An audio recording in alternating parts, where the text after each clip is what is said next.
serious attempt to really injure members of my family. It was obvious what was going on. I mean, Christ, the police were only in about 5 minutes, knew what was going on. Now, that's things that I have to cope with, and that's things you don't have to cope with on the internet. Mm. Do you know what I mean? You'll never get somebody fucking trying to maim you on the internet. Right. But the backdrop of that is it's a bit like with great power becomes great responsibility. With great abuse comes great support.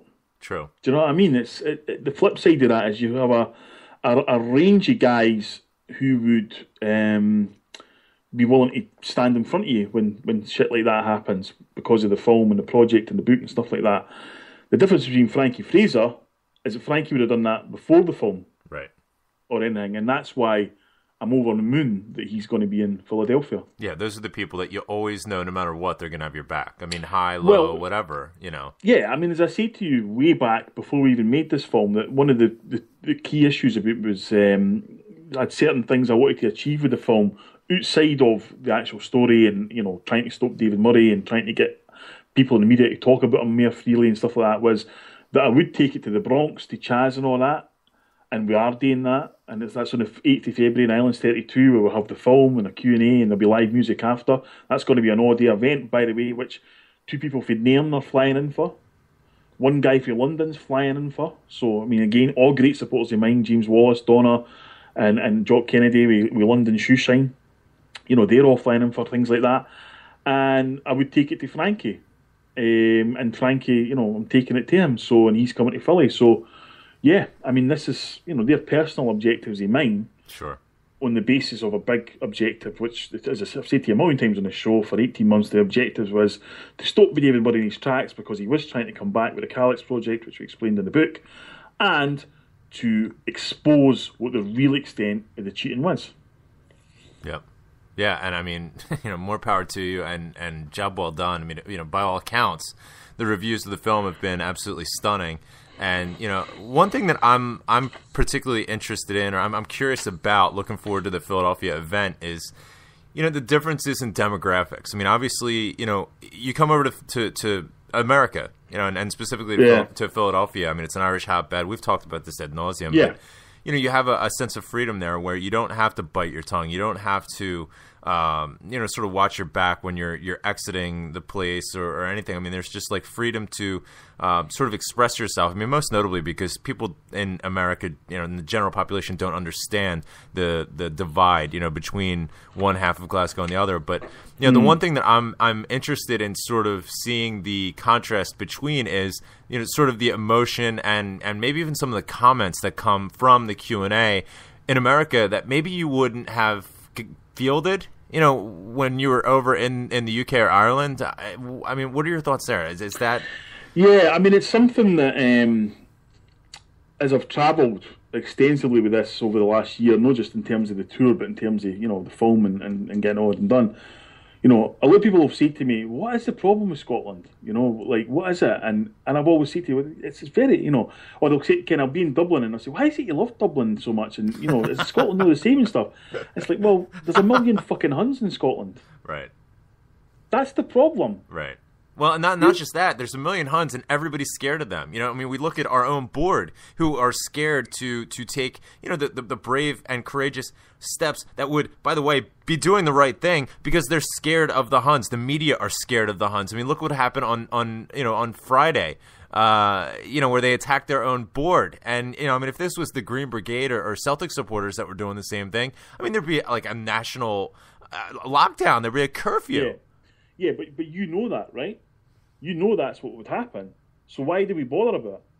We just need to expect it and deal with it accordingly. I think we find ourselves in situations all the time complaining. Everybody always asks me about why stuff doesn't appear in the papers and stuff, and I always say to them, it's like fucking expecting Chris Boyd to score a goal for us in the semi-final. I mean, this is the enemy. Yeah.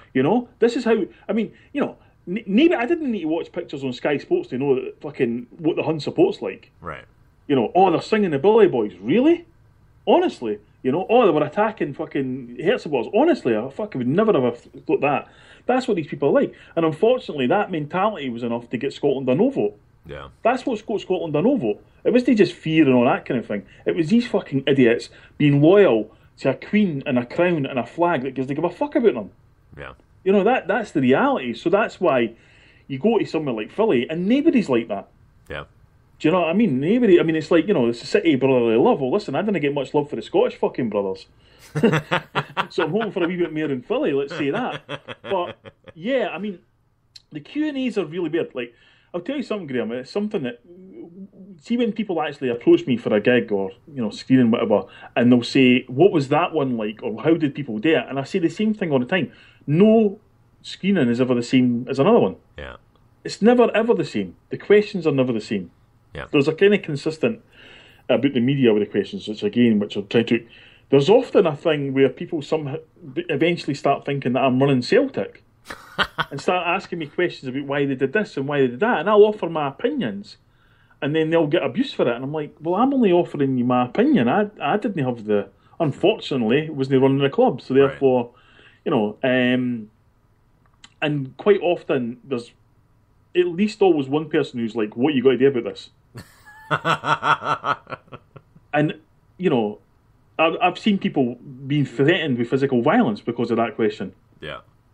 Because some people are like, well, what else do you want, you know? Right. Because at the end of the day, I'm just one guy, you know what I mean? I'm no some fucking multimedia PR company run by Jim Traynor or fucking can call on Watty Smith to fucking do my bidding anytime I want or anything like that. And so, you know, there are limits, but bit by bit, you know, if you listen back to these shows, these interviews, look at the stuff that's happened and been achieved as we've moved on, just as we've been left to kind of get on with it, you know, and try and change that narrative. And I do think that hopefully by the time we go to Philly and stuff, that people will actually see the seminal change in the tide that's happened since it, in the sense that stuff, you know, that I've been pointing out for 18 months is now being pointed out by more and more people.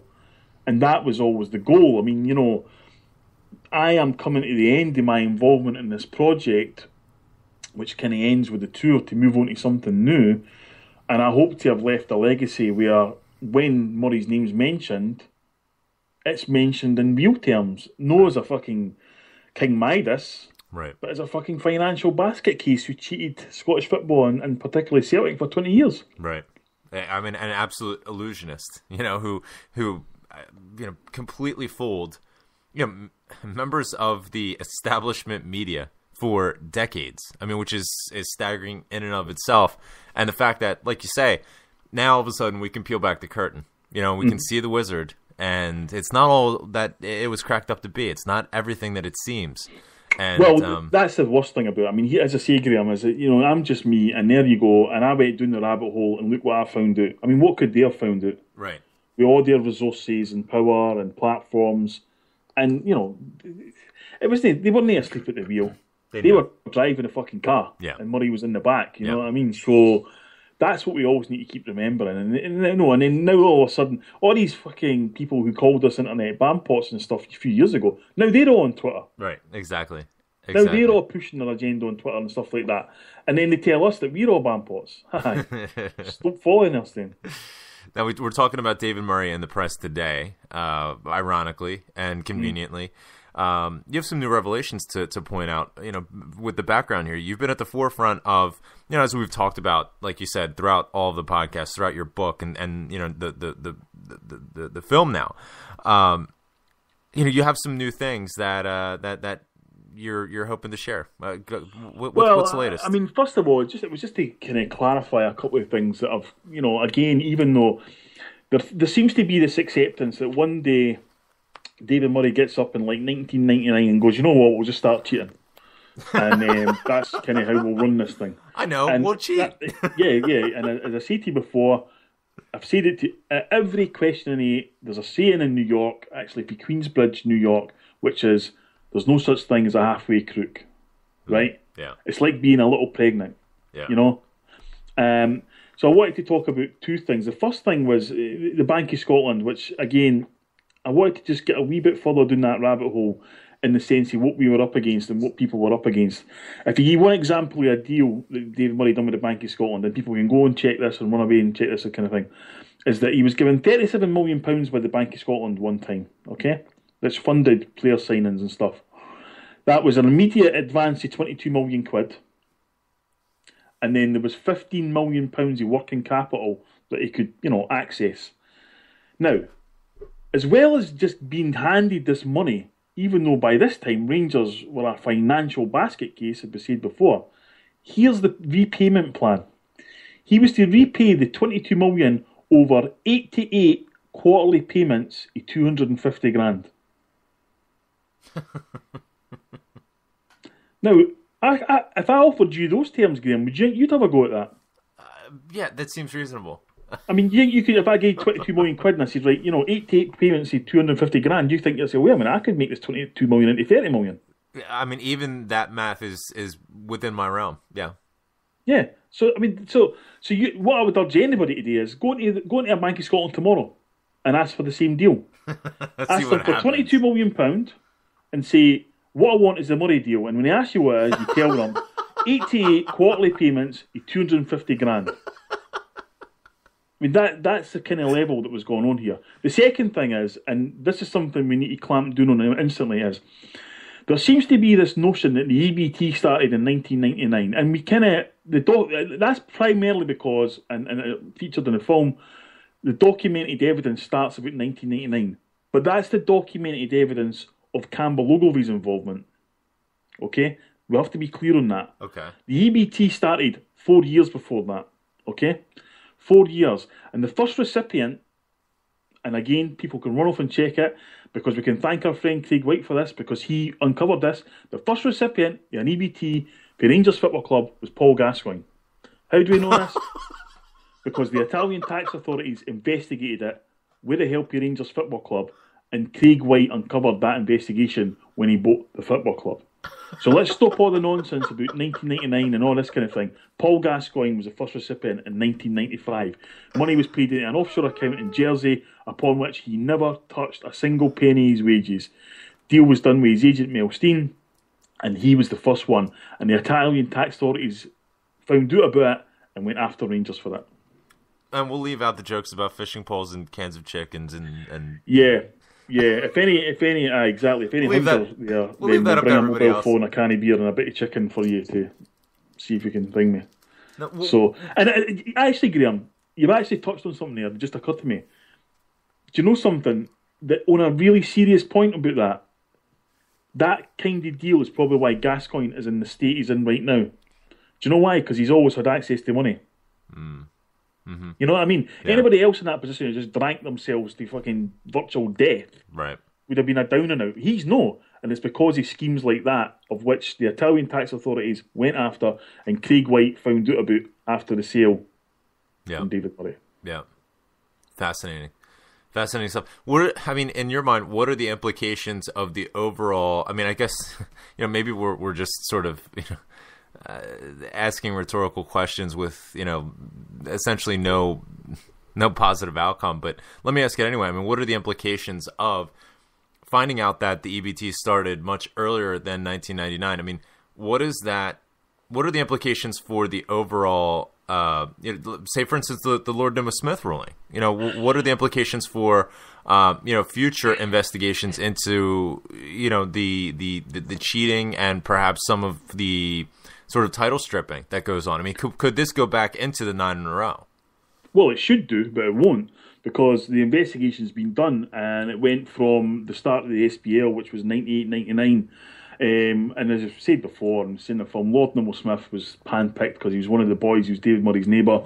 And although he knew absolutely nothing about football, he knew which side his bread was buttered on, and that's why he kind of done that. But they were absolutely... They had won a watch when they had got it to be only within the realms of the SPL lifespan. Right. Do you know what I mean? Rather than pull it right back. Well, because then they could keep the 9 in a row without any sort of... Not just without any sort of threat of removal of titles, but they wouldn't even have that sort of cloud hanging over it where there would be suspicions or questions about it. Well, I mean, obviously there is a cloud over it in terms of the financial doping that went on, but... This takes it to another level, though. Yeah, of course it does, because, it then starts to ask the questions, what about Brian Laudrup? What about Basil Bolly? All these guys, top European football players that they're able to attract, at the very least, let's ask a question. Sure. Do you know